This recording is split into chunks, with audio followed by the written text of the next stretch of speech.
Once again, so many teachings in a small fragment of the Gospel. The first one is that every time Jesus speaks of his death, he speaks of his resurrection. We should never forget that. Saint Rose of Lima used to say it in a popular language. It is said that there is no rose without a thorn. But actually, there is no thorn without a rose. The cross is not the end of the road.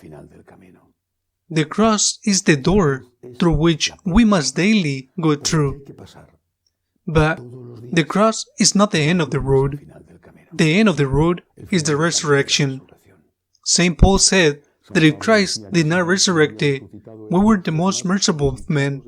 However, he firmly asserted he is risen.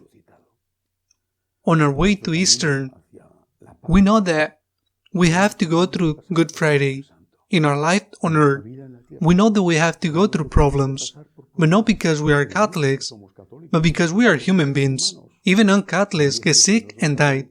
Atheists also have family problems, and maybe sometimes I think more.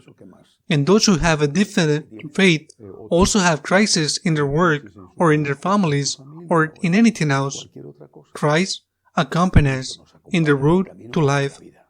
And the road to life goes through the purification of the problems on this earth.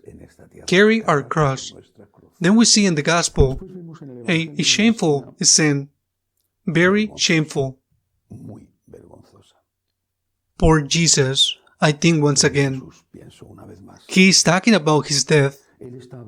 He must be moved. The time has not come yet, the hour in the Garden of the Olive, when he sweat blood, but he was moved. He describes in details what is going to happen to him. The scourging, for example, and everyone knew what it was, and they were going about their business. You are telling them that you are going to have a very bad time, and they are thinking about what they will get from their inheritance. Poor Jesus, how miserable we are. We see him on the cross, and what we think about is how we are going to ask him to take away the pain we have, which is nothing compared to his. Poor Jesus, how little we understand him, and how little we loved him, and how great and infinitive is his patience with us. So, these two ambitious ones, he puts them in their place, but the other 10 also. For the other 10, he says that they were angry with them. They were angry with them. They were indignant, not because they had anointed Jesus, probably, but because they also wanted it to be at his right hand and at his left hand. That is, to be the prime minister and the money administrator. They were all the same. What a conscience of examination for us, especially for clergy. What a great conscience examination. What do you want to be? Parish priest? And then? Parish priest of the best parish in the diocese? And then? Episcopal vicar? And then? Bishop? At least auxiliary bishop? And then titular bishop? A good diocese? And then? A better one? And then archbishop? And then cardinal? Oh, and then already pope? The sum of your ambition. Well, you are going to be frustrated all your life because only one can make it to pope. So the chances of reaching your summit will be very small. What a sad truth.